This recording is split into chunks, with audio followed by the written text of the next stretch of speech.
교회는 어떻게 생각했느냐면 본인들이 아주 나는 부족함이 없고 나는 부유한 사람이다 이렇게 생각하고 신앙생활을 했어요. 근데 예수님이 뭐라고 하느냐? 너는 가련한 자다. 너는 곤고한 자다. 너는 눈먼 자다. 너는 가난한 자다. 벌거벗은 사람이다 라고 말합니다.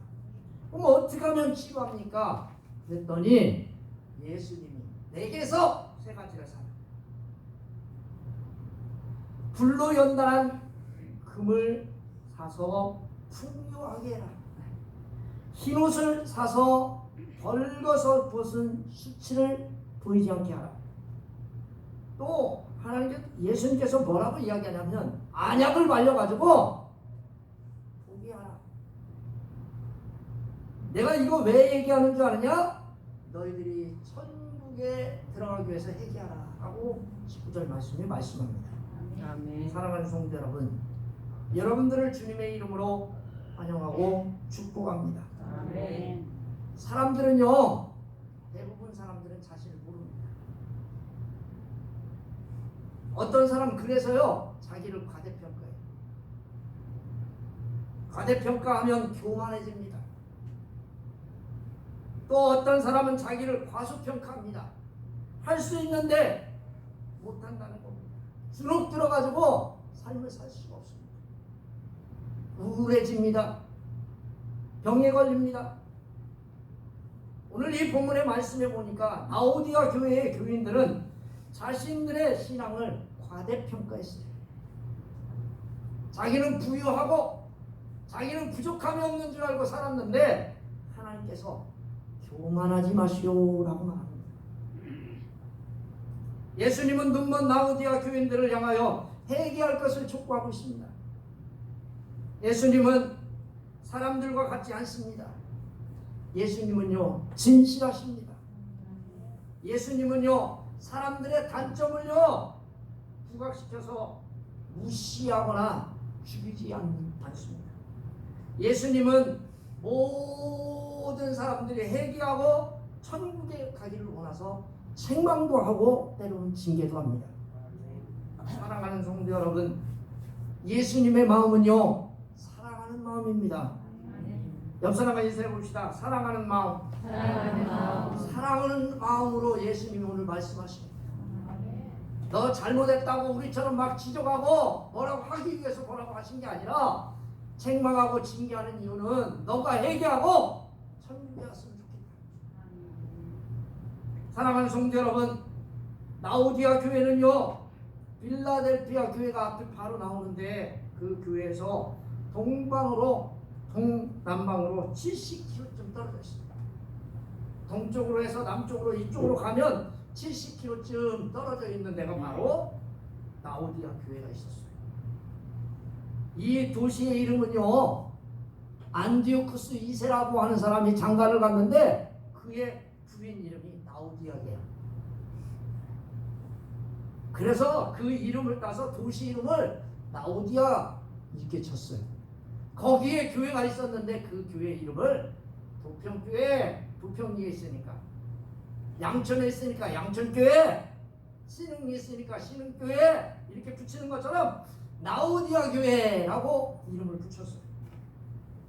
이 도시는요 예수님이 태어나기 전에 250년 전에 세워진 도시예요. 이 도시에는요 그리스의 제우스 신을 섬기는 신전이 무지하게 크게 하나 있었어요. 또요 이 신만 섬기는 게 아니에요. 남학신, 고모신 해가지고 이방신들이 잔뜩 많아가지고 숭배하는 곳이 바로 라오디아예요. 이 지역은요 성경에 나오는 7개 교회에 있는데 이 교회 특징이 뭐냐면 7개 교회 대부분이 다 항구 도시를 끼고 있어서 대부분 지진이 많다. 지진이 많으니까 어떻게 되겠어요? 뒤집어지는 일이 많겠죠. 그래서 예수님이 태어나시고 60년 뒤에 지진이 일어났는데 이 라오디아 교회도 일어났어요. 7교회가 다 일어났는데 로마에서요 뭘 줘요? 돈을 갖다가 니들이 쓰고 그 돈에 이자를 내라 이렇게 했는데 이 라오디아 교회는 이 라오디아 사람들은요 도시를 재건하면서 돈을 받지 않았어요. 왜냐하면 도시가요 돈이 많았어요. 앞에서 말씀드린 것처럼 풍부한 재력을 갖고 있는 지역이 라오디아 교회예요. 라오디아 지역. 이들은요 소아시아 교회처럼 항구도시, 부산, 대천, 인천 다 항구도시죠. 돈이 많은 도시야. 돈이 많으니까 어때요? 사람들이 잘 사는 사람들이 많아요. 또 이 지역에요 특산물이 있는데 뭐냐면 옷을 기가 막히게 만드는 옷이 있어요. 진짜들만 입는 옷. 흑양모라고 하는 잘 짜여져 있는 옷이 있는데 이거는 우리나라에 뭐하고 같으냐? 여러분 우리나라에 밍크코트 옛날에 유행했죠? 유행했어요? 안 했어요? 그거 하나 갖고 있으면 1,500만 원짜리 2,000만 원짜리 가지고 다 입고 나가면 어때요? 뻔때 난다고 그거 가지려고 그냥 잘 사는 사람들이 그랬었잖아요. 그런 것처럼 이 흑양모라고 하는 그 옷이 있었는데 그 옷을요 사람들이 잘 사. 비싸기도 비싸지만 이거를 몇 개 팔으면 1년에 몇 개만 팔으면 주가 추천이 되는 거예요. 또 여기에는요 예수님이 태어나기 4세기 전부터 대학교가 있었는데 무슨 대학이 있었냐면 의과대학이 있었어요. 무슨 대학이요? 여러분 의과대학이 있었는데 기만과처럼 의과대학에 안과대학이 있었어요. 거기는 안과대학에는 뭐가 그렇게 유명했냐면 그 눈에 이렇게 안약을 이렇게 바르잖아요. 그러면 눈곱 끼는 게 없어지고 너무나 좋으니까 이걸로 말이합니다. 사람들이 돈을 무지하게 많이 벌었어요. 그래서 라오디아 교회 역시 재정적으로 부유한 편이고 풍성한 편이었어요. 이런 교회에 예수님이 편지를 합니다. 근데 예수님께서 편지를 보내면서 예수님을 소개해요. 뭐라고 소개합니까? 나는 아멘이다. 아멘? 아멘. 나는 너를 진실하게 알고 있다는 거예요. 예수님이 아멘 한 건 진실하다. 나는 너에 대해서 확실하게 알고 있다. 나는 견고하게 너에 대해서 너를 너무나 잘 알고 있다. 이 말씀을 하십니다. 또 여러분 뭐라고 얘기하세요? 진실하다는 거예요. 그러니까 예수님께서 라오디아 교회에 편지하는데 내가 진실하게 너를 보는데 너 보니까 이렇게 생겼다. 또 여러분 참되고 충성된 증인이라고 있습니다. 계시록 1장 5절에 보시면 충성된 죽은 증인으로 라고 하는 단어가 나옵니다. 이 단어는 하나님 말씀의 자체를 진리를 증거할 뿐만 아니라 그 진리를 위하여 십자가에 처형된 그분의 순교적 죽음, 하나님으로부터 말미암아 전해들은 충성된 증인으로서의 행적을 나타낼 때 쓴 단어입니다. 더 쉽게 말하면 예수 그리스도께서는 복음 전파를 하셨을 뿐 아니라 이 진리를 위하여 목숨까지도 버리는 증인이 되었다라고 하는 뜻입니다. 아멘. 아멘. 또 뭐라고 하세요? 예수님은 창조자이시래요. 할렐루야. 아멘. 하나님의 창조의 근본이라고 말씀하십니다. 예수님이 창조자님을 말씀합니다. 결국 이 본문의 말씀을 정리하면 나는 진리고 복음을 전파하기 위하여 목숨까지 버렸고 창조자이신 예수님이 라오디아의 교회에 오늘 편지한다고 말합니다. 자, 여러분 말씀을 들으시길 바랍니다. 아멘. 여러분과 저에게 지금 말씀하십니다. 아멘. 예수님이 뭐라고 말합니까? 내가 내 행위를 다 한다. 아멘. 아멘. 따라서 해봅시다. 숨길 수 없습니다. 숨길 수 없습니다. 여러분 다른 사람 다 숨길 수 있어요. 목사도 숨길 수 있어요. 목사한테도 성도님들이 아무리 영적으로 뛰어나도 다 숨길 수 있어요. 그런데 우리가 믿는 예수 그리스도는 다르고 계시고 참되다고 하시잖아요. 충성되다고 말하잖아요. 그분은 우리를 창조하신 창조자라고 말하잖아요. 아멘. 아멘. 여러분 라오디아의 교회의 모든 것을 완전하고 알고 있다는 겁니다. 그 알고 있는 것이 차지도 아니하고 덥지도 아니하다는 거예요. 신앙생활을요 적당하게 한다는 거예요. 아멘. 우리는 신앙생활 적당하게 한다고 하면 뭐만 따지냐면 주일 잘 지키면 신앙생활 잘하고 뜨거운 줄 알아.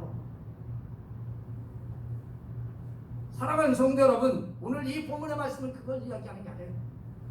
냉수 한 그릇 같은 얼음이 잔뜩 들어가 있는 그런 신앙생활 버리라는 겁니다. 덥지도라고 하는 이 말은 끓어오르는 뜨거움이라는 뜻입니다. 여러분과 제가요, 때로는 뜨거운 신앙을 가지시오. 할렐루야. 아멘. 때로는 이성적인 차가운 믿음을 가지시오. 여기에 쓰인 차갑다라고 하는 단어, 또 덥다라고 하는 이 단어는요, 물과 관련이 있습니다. 물. 여러분, 이 지역은요, 라오디아 교회에서 북쪽으로 11km쯤 떨어진 곳에 헤블라블루라고 하는 곳이 있습니다. 거기는 뭐가 나냐면 온천이 솟아납니다. 뭐가 나요? 온천. 여러분, 뜨거워요? 안 뜨거워요? 온천이? 뜨거워요. 여러분, 무슨 온천 좋아하세요? 온양온천? 대덕온천? 아니면 여기 어디 대전에 무엇이죠? 유성온천. 아니면 여기 대둔산에 대둔산온천 어디 좋아하십니까? 온천은요, 물이 뜨거워. 그런데요, 라오디아 동쪽으로 16km쯤 떨어진 곳에 골로새라고 하는 곳이 있는데, 골로새 교회 그 주위에는 차가운 물이 들어오기 시작. 근데 그게 두 개 합해지면 어떻게 될까요?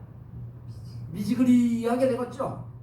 여러분, 이 여름에 여러분들에게 미지근한 물 먹으라고 하면 좋아요? 싫어요? 여러분, 일 열심히 하고 왔는데 미지근한 물 먹으면 여러분 여기 입에 들어가면 어떻게 하고 싶어요? 뱉고 싶어요? 삼키고 싶어요? 뱉고 싶죠? 똑같아. 예수님도 신앙생활 하는데 차가워야 여름에는 마시고 겨울에는 어떻게 해야 돼?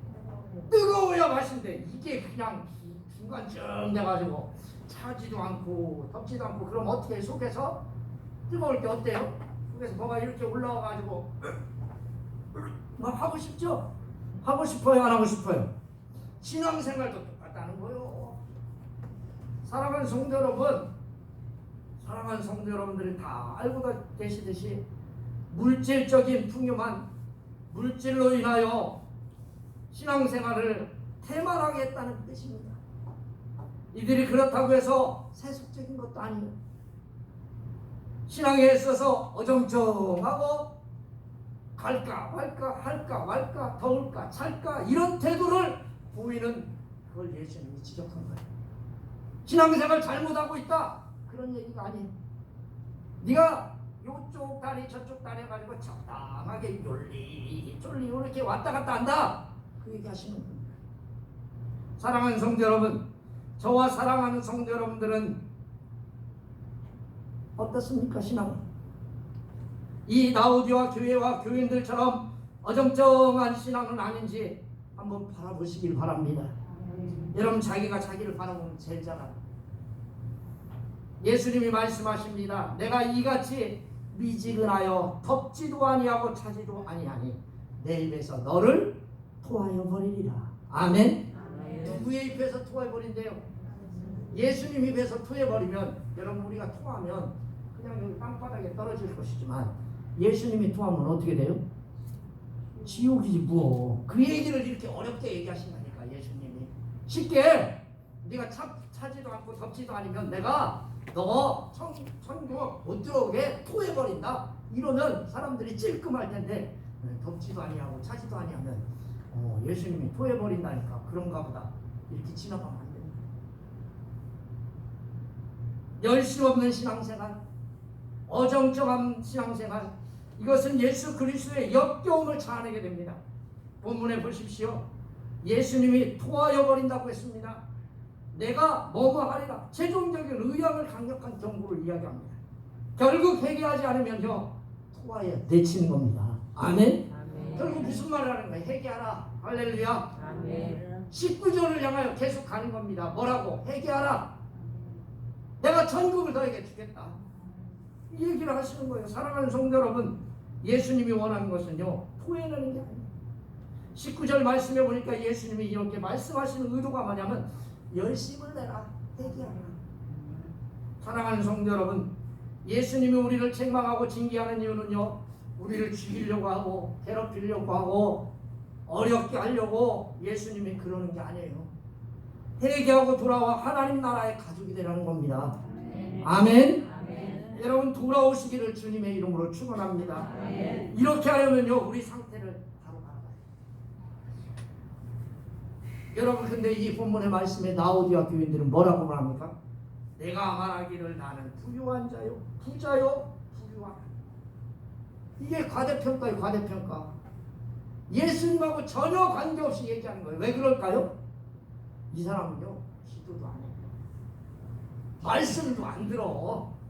말씀도 안 봐. 그러니까 어떻게 해요? 지 맘대로야. 지 맘대로. 신앙생활도 지 맘대로, 뭐도 지 맘대로. 그러면 나중에 어떻게 돼요? 지 맘대로 가. 어디 갈까요?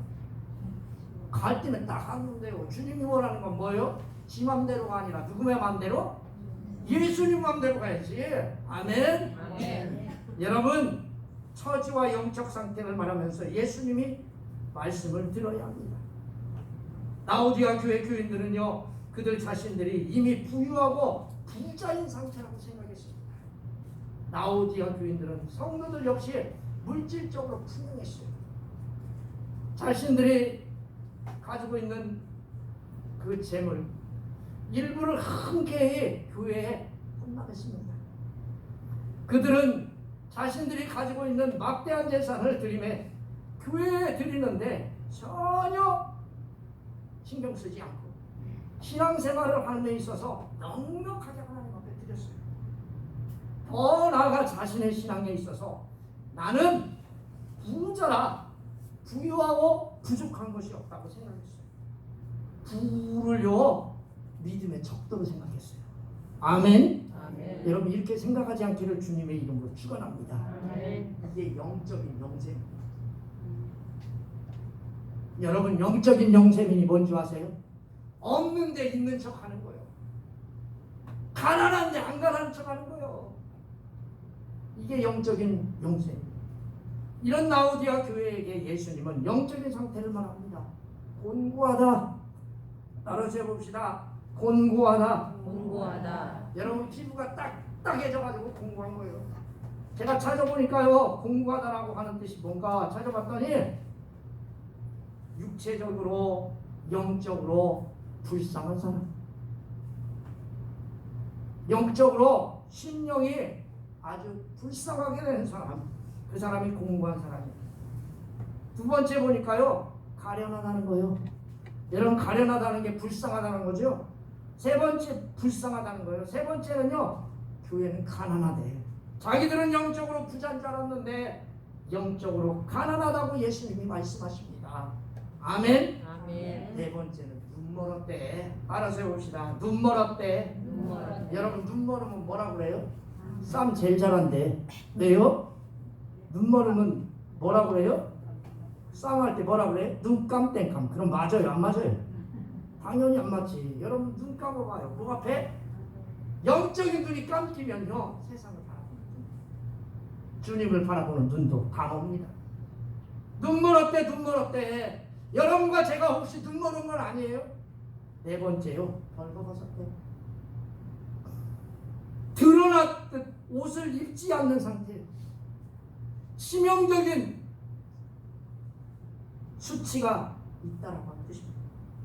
라오디아 교회의 영적인 비참함을 지적하고 있습니다. 그리고 예수님이 이러한 영적인 현실에 있는 라오디아 교인들에게 처방을 이야기하십니다. 세계를 이야기합니다. 여러분 오늘 이 본문의 말씀에 나와 있죠? 뭐라고 말씀합니까? 18절. 자, 18절 우리 같이 읽어보겠습니다. 시작. 내가 너를 권하노니 내게서 불로 연단한 금을 사서 부유하게 하고 금을 사서 입어 벌거벗은 수치를 보지 않게 하고 아역을 사서 눈에 발라 보게 하라. 여러분 사는데 포도 사라고 한 것도 아니고 자두 사라고 한 것도 아니고 바나나 사라고 한 것도 아니에요. 돈 갖고 뭘 사래요? 사래 세 가지를 사. 첫째는 불로 연단한 금을 사서, 불로 연단한 금을 사서 부유하게 하라는 거예요. 여러분 이 금을 누구에게 살까요? 예수님에게 사셔요. 아멘. 아멘. 아멘. 예수님에게 사야 돼. 다른 사람은 못 사. 다른 사람은 안 팔어. 예수님만 팔어. 예수님만. 내게서 불로 연단한 그 사람. 두 번째 보니까 사야 할 게 뭐예요? 흰옷을 사람. 따라서 해봅시다. 흰옷을 사람. 여러분, 이 본문의 말씀을 보십시오. 흰옷을 사서 벌거벗은 수치를 보이지 않게 하는 것입니다. 거룩함을 표상하는 흰옷을 사서 입으라는 겁니다. 죄의 더러움을 가리는 예수 그리스도의 보혈로 영적인 수치를 보지 않게 하라는 거예요. 아멘. 여러분, 그래서 예수 믿는 거예요. 세 번째, 안약을 사서 눈에 바르셔야 돼요. 따라서 해봅시다. 안약을 사서 눈에 발라라. 여러분, 사랑하는 성도 여러분, 라오디아 교회의 가장 심각한 문제가 뭔지 아십니까? 자신의 영적인 실명을 인식하지 못하고 영적 소경했다. 본다고 말하는데 소경이요. 영적 소경됨은 치료하는 것은 안약을 바르는 거예요. 예수님이 주시는 안약을 발라야 이게 깨끗해질 줄 믿습니다. 이거 누구한테 사야 돼요? 예수님에게 사셔야 돼요. 아멘. 불로 연단한 금도 예수님에게, 흰옷도 예수님에게, 안약도 누구에게? 그렇죠. 예수 그리스도를 잘 믿으면 다 해결돼요. 자, 보십시오. 19절 말씀에 보니까 징계하고 책망하는 목적이 무엇입니까? 여기 보시면 책망하고 징계하는 목적, 훈계가 누구인가를 분명하게 이야기합니다. 누가 훈계하셔요? 예수 그리스도이십니다. 사랑하는 성도 여러분, 우리가 징계받고 책망받을 때 기억해야 할 것이 있습니다. 예수님은 우리를 어떻게 하신다? 사랑하신다. 아멘. 따라서 해봅시다. 예수님은 우리를 사랑하신다. 여기 이 본문의 말씀 19절에 분명히 말하잖아요. 무릇 내가 사랑하는 자네. 예수님은 우리를 변함없이 사랑하십니다. 그래서 우리에게 회개하고 돌아오도록 책망하고 징계하는 거예요. 왜? 우리가 회개하고 돌아오기를 원하시기 때문입니다. 기도하겠습니다. 살아계셔서 역사하는 하나님 아버지, 예수님